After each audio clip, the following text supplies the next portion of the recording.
പിയാസുനിൽ ഒരു ഇടവേളയ്ക്ക് ശേഷം വീണ്ടും CMRL എക്സാലോജിക്ക് തലപൊക്കിയിരിക്കുകയാണ്. ഇതിനിടയിൽ 9 ഇടങ്ങളിൽ ED റെയ്ഡ് നടത്തി കോഴിക്കോട്. ആ റെയ്ഡിന് ശേഷം പുറത്തിറക്കിയ പ്രസ് റിലീസിലാണ് ഗുരുതരമായ കാര്യങ്ങളുള്ളത്.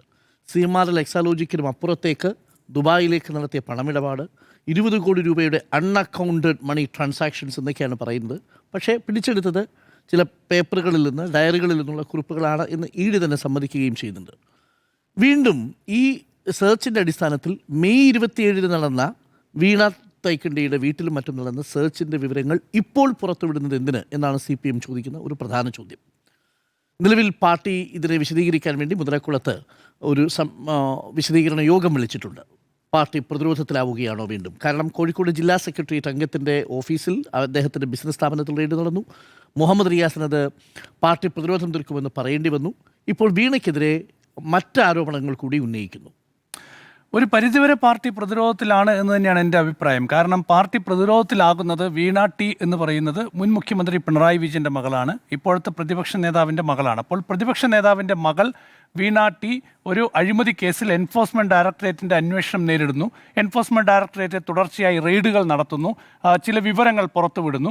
അപ്പോൾ അതൊക്കെ വലിയ വാർത്തയാകുന്നു, ചർച്ചയാകുന്നു. അപ്പോൾ ഇതിനെങ്ങനെ ഡിഫെൻഡ് ചെയ്യും എന്ന കാര്യത്തിൽ CPIM തീർച്ചയായും പ്രതിരോധത്തിലാണ്. CPMന് ഇതിലൊരു പൊസിഷൻ എടുക്കേണ്ടി വരും. നേരത്തെ ഇക്കാര്യത്തിൽ CPM വളരെ കൃത്യമായി തന്നെ പറഞ്ഞിട്ടുണ്ട്. ഈ കേസ് വീണ ടിയുമായി ബന്ധപ്പെട്ട് അവരുടെ വ്യക്തിപരമായ കേസാണ്, അവരുടെ സ്വന്തം ബിസിനസ്സുമായി ബന്ധപ്പെട്ട കേസാണ്. അതുകൊണ്ട് അവർ അത് വ്യക്തിപരമായി തന്നെ നേരിടും. ഇത് പാർട്ടിക്കെതിരെ വരുമ്പോൾ മാത്രമാണ് പാർട്ടി അതിനെ രാഷ്ട്രീയമായും സംഘടനാപരമായും നേരിടാനുള്ള, നിയമപരമായും നേരിടാനുള്ള നീക്കങ്ങളിലേക്ക് പോവുക എന്ന് നേരത്തെ തന്നെ പാർട്ടി വ്യക്തമാക്കിയിട്ടുണ്ട്. ഏതായാലും ഈ വിഷയത്തിൽ പാർട്ടി പ്രതിരോധത്തിലാകുന്നത് ഞാൻ തുടക്കത്തിൽ പറഞ്ഞതുപോലെ വീണ ടി പിണറായി വിജയൻ്റെ മകൾ എന്നതുകൊണ്ട് മാത്രമാണ്.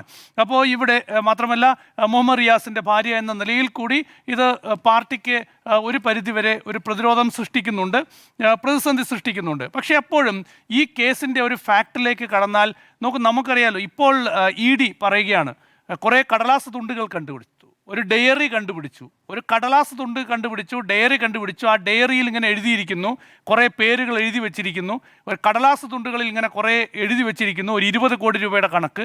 അതുപോലെ ഡയറിയിൽ എഴുതി വെച്ചിരിക്കുന്നു 80 ലക്ഷം രൂപ ദുബായിലേക്ക് കടത്തി അല്ലെങ്കിൽ ദുബായിലേക്ക് അയച്ചു എന്ന് പറയുന്നു. അപ്പം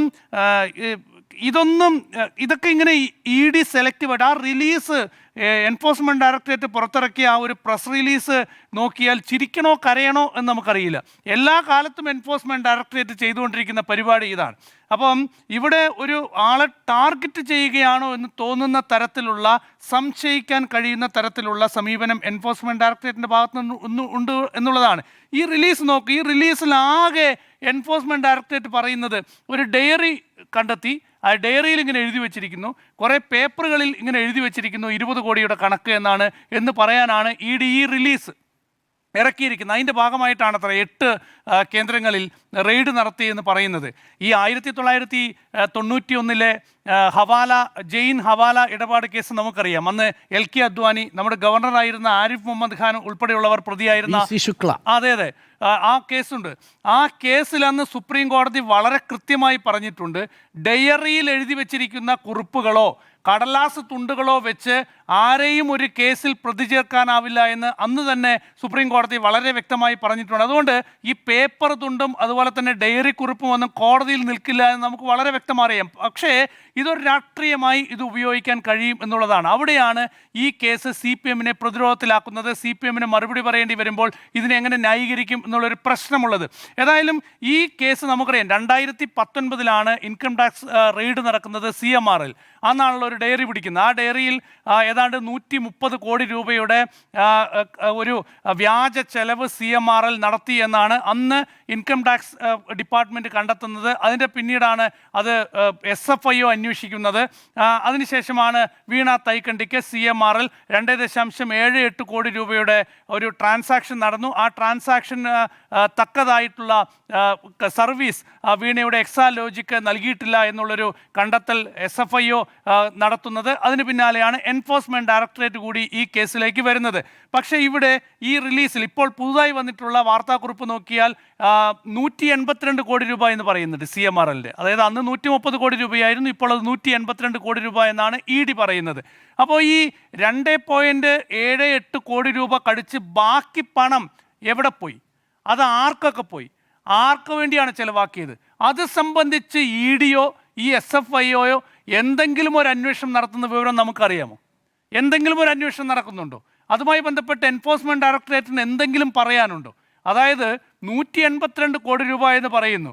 അപ്പോൾ ഈ 180 കോടി രൂപ ഇവിടെ പോയി. 180 കോടി രൂപയുടെ കണക്കെവിടെ? ആ പണം ആർക്കൊക്കെ കൊടുത്തു? അതിൻ്റെ പേരിൽ എന്താണ് അന്വേഷണം? ആ അന്വേഷണം സംബന്ധിച്ച് ഒരു വിവരവുമില്ല. 2 കോടിക്ക് വേണ്ടിക്ക് 2 കോടി രൂപയാണ് ഏറ്റവും പ്രധാനപ്പെട്ട ഒരു കാര്യമായി ED പറയുന്നത്. ശരിയാണ്, സാമ്പത്തിക തിരിമറി നടന്നിട്ടുണ്ടെങ്കിൽ, ഇവിടെ നികുതി വെട്ടിപ്പ് നടന്നിട്ടുണ്ടെങ്കിൽ അവിടെ എൻഫോഴ്സ്മെൻറ്റ് ഡയറക്ടറേറ്റ് ശക്തമായ നടപടിയെടുക്കട്ടെ. ഇതിൽ ഒരു സീരിയസ് ഫ്രോഡ് ഉണ്ടായിട്ടുണ്ടെങ്കിൽ വീണ തൈക്കണ്ടിക്കെതിരെ നിയമപരമായ സാധ്യമായ എല്ലാ നടപടികളും സ്വീകരിക്കണം എന്നാണ് എൻ്റെ അഭിപ്രായം. പക്ഷേ ഈ കേസിൻ്റെ ഒരു മുന്നോട്ട് പോക്കും, ഈ കേസിൽ ഇപ്പോൾ പുതിയ സെലക്റ്റീവായ സാധനങ്ങൾ പുറത്തു വരുന്നു എന്നുള്ള CPM ആക്ഷേപിക്കുന്ന തരത്തിൽ നമുക്ക് ചിന്തിക്കാൻ നമുക്ക് തോന്നുന്ന തരത്തിലുള്ള സാഹചര്യങ്ങൾ ED സൃഷ്ടിക്കുന്നിടത്താണ് പ്രശ്നം. എൻഫോഴ്സ്മെൻറ്റ് ഡയറക്ടറേറ്റ് എടുക്കുന്ന കേസുകളുടെ എണ്ണം നമുക്കറിയാം. അതിൽ കോടതികളിൽ തീർപ്പാകുന്ന കേസുകളുടെ എണ്ണം നമുക്കറിയാം. 100 കേസെടുത്താൽ 2 കേസിൽ പോലും ശിക്ഷിക്കപ്പെടാത്ത ഒരു സാഹചര്യം EDയുടെ കേസുകളിലുണ്ട്.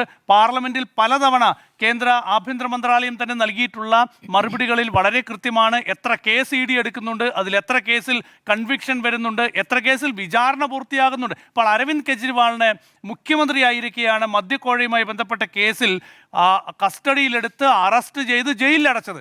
മുഖ്യമന്ത്രിയായി അരവിന്ദ് കെജ്രിവാളിന് തീഹാർ ജയിലിൽ കിടക്കേണ്ടി വന്നു.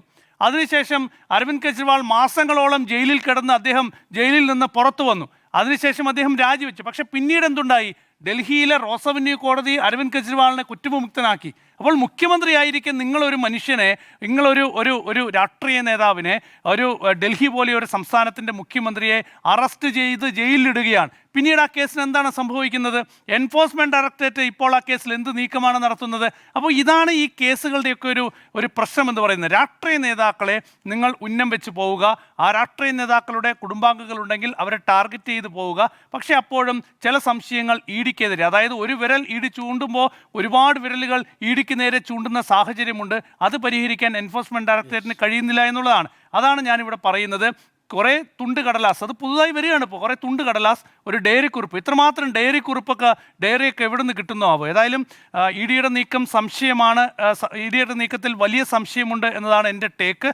അപ്പോഴും ഈ വിഷയം ന്യായീകരിക്കുന്ന കാര്യത്തിൽ CPM പ്രതിരോധത്തിലുമാണ്.